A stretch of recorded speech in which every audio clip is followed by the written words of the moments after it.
I wrote 2 stories for tonight, and one is kind of like, and then the other one's like, I don't know which one to do. Like, part of me wants to, like, expunge all the that I'm feeling about this first story, and then part of me wants to be loved and enjoyed, so... What to do? I'm gonna... Applause-o-meter. I've got a jelly applause-o-meter. I wish I had one. I would bring it everywhere. I'm gonna tell this one.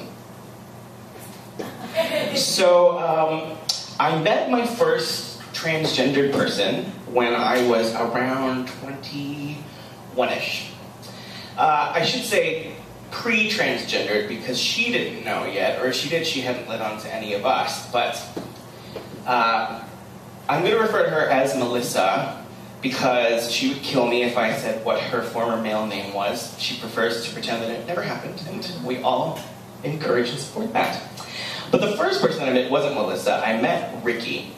Ricky was kind of like a gayer version of me. Believe it, it happens, it's true. And I met Ricky at the subway station in Gaithersburg, Maryland at around 12 o'clock in the morning. I was wearing a t-shirt featuring Why Can't Tori Read, the hair metal band of Tori Amos before she became Tori Amos. Of course, they weren't popular enough to have t-shirts, so I actually had it made at a Kinko's for $21.99. But that queen spotted it from a mile away. He was driving by, saw my shirt across the parking lot, parked, and ran to me. He's very short, but my weight, so this is really what he looked like when he was running. And he ran to me and he said, "Where did you get that shirt?" And I said, "Oh, I made it at Kinko's," and it was just a friendship made in heaven. We ended up moving in together because not as relationship-wise, just as friends. I do fuck everyone, but in this case, it's not. He was moving into a penthouse apartment in Wheaton, Maryland. And although it was a penthouse apartment, Wheaton, Maryland is not where you might want to live, even in a penthouse apartment. But we moved in there together with Melissa. And even moving in was fun. I mean, it was crazy, you guys. I remember that I had my turntable set up and I had a 45 of the hit single Together Again by Janet Jackson playing on an unending loop as we moved our furniture and possessions up the elevator to the penthouse level in shopping carts. It was glam from top to bottom. Well, it's not always the case, and I don't want to say that it's often the case, but it's often the case in my life that trans women that I've met, and if you don't know the terminology, a trans woman is someone who was born in a male body who has transitioned into being a woman. And a lot of trans women that I've met go through a drag queen phase, not all, but a lot. And so that's where Melissa was. Melissa Mancini used to go out with Ricky, the other roommate, as Melissa Mancini and Paprika Seasonin. And we used to go to a club in DC called Trax, which I always thought was called Trax because of the groovy tracks that they played, but it turned out it was like a heroin reference. Who knew? There's something about living with drag queens that makes you want to be a drag queen, even if no part of you wants to be a drag queen. And I imagine it's for any art form. If you live with an architect, you kind of look over their shoulder and you're like, oh wow, like that came out of your head? That's amazing. I wish that I could do that. And then you try, and then you just end up fucking around with Legos, and you're like, oh, I suck, and you do something else. To that end, I started going out with Paprika and Melissa as Maxine Factor, or Max Factor, with my best Brooklyn accent that I could possibly do. I know that I stand before you today sort of like a paragon of style, fashion, and sophistication, but at the time, I was even thinner. At 21, I was like around the 200-pound area, which at 6 foot, a little over 6 foot, isn't really that heavy, so I could squeeze into some of the more glamorous sort of Lark Voorhees-esque gowns that I bought at the mall in Wheaton, Maryland. If you don't know who that is, Google it later and you'll laugh.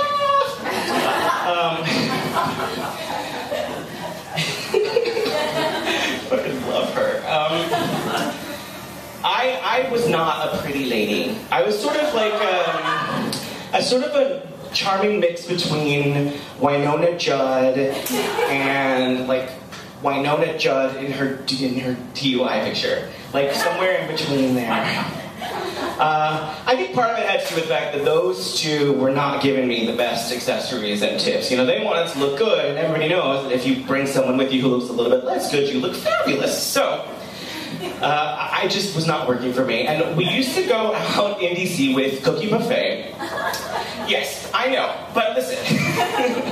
Cookie Buffet is one of those drag queens that we always used to say in DC, yeah, I know, but she does great things for the community. So, Cookie Buffet was a big deal in DC at the time. She had completely organized and run Washington, DC Youth Pride Festival for like 10 years. She used to write for XY magazine. She was the shit. And I felt lucky to be able to go around with her at tracks and Pride Nation, handing out canned hams and other trailer park goods, because that was the shtick. Any hoozles. I tried it a couple times, and what I realized is that I consider myself pretty masculine. I know that many may not agree, especially when I talk like that, but I look in the mirror and I see somebody who doesn't really make a whole lot of effort gender-wise one way or another. I'm just super hairy and I sweat a lot, and I'm not saying that's an exclusively male trait, but I identify as very male and very masculine. And so doing drag for me was sort of a fun way to become somebody else, not a woman, but somebody else. Try it on, realize that I fucking hated it, and then never do it again. The best time that I did drag, however, was at Omega DC. Omega DC used to be a frat house, and then they turned it into a frat house themed gay bar, so it was pretty much the same. And I was going, Melissa was dressing me up to the nines, because we were like, let's do this one last time, but let's just make you look fucking amazing. So I was like top-notch Winona Judd that evening.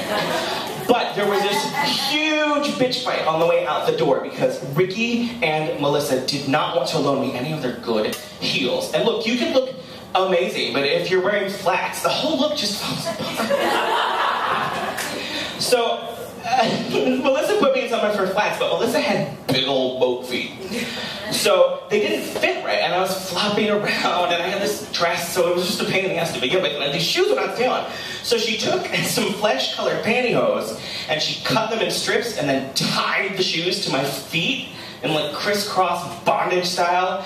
And I'm looking down, and I'm like, it looks like I have some kind of a weird jizz spider web on my foot. This is disgusting. Nobody's gonna notice. Nobody's gonna notice. You know, whatever. People noticed. Anyway, that was my last time doing drag. Cheat sheet. Oh, right. So I remember the day that Melissa decided Melissa wanted to be, or in fact was, Melissa. We were at an IHOP, which I think is where a lot of life revelations happen. Like Denny's, IHOP. That's where it's all going down, kids. And we were enjoying our meals and eating, and Melissa was being over the top. I'm sure we probably were all being over the top. And we saw some of the kitchen staff peeking around from the kitchen. Oh, for you, that's for you. Staring at us and like whispering and giggling, and something inside of Melissa just snapped. I mean, there is a line between being like fabulous and fucking losing your mind, and she completely flipped out.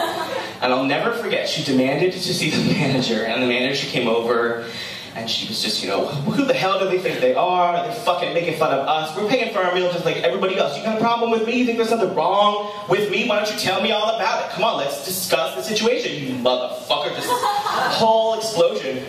And finally the manager said, you know, what do you want me to do? How do you want me to help? And Melissa said, just her eyes bulging out of her face, and she goes, I want you to go back in time and make it have not had not happened. And it was the moment that she needed to realize who she was going to be. And to this day, Melissa lives happily in Texas with her husband. They run a web design company. I cannot tell you how many trans women I know that work in web design. I know what it's about. I can name 4. This is not a shtick, I'm serious.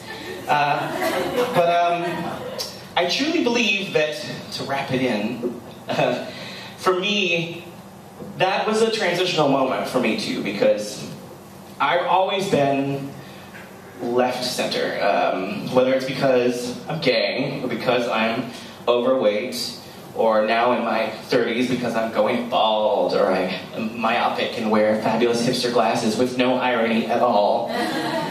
Whatever it is about me that has always made me feel like I wasn't good enough. Well, the truth is that I still feel that way all the time.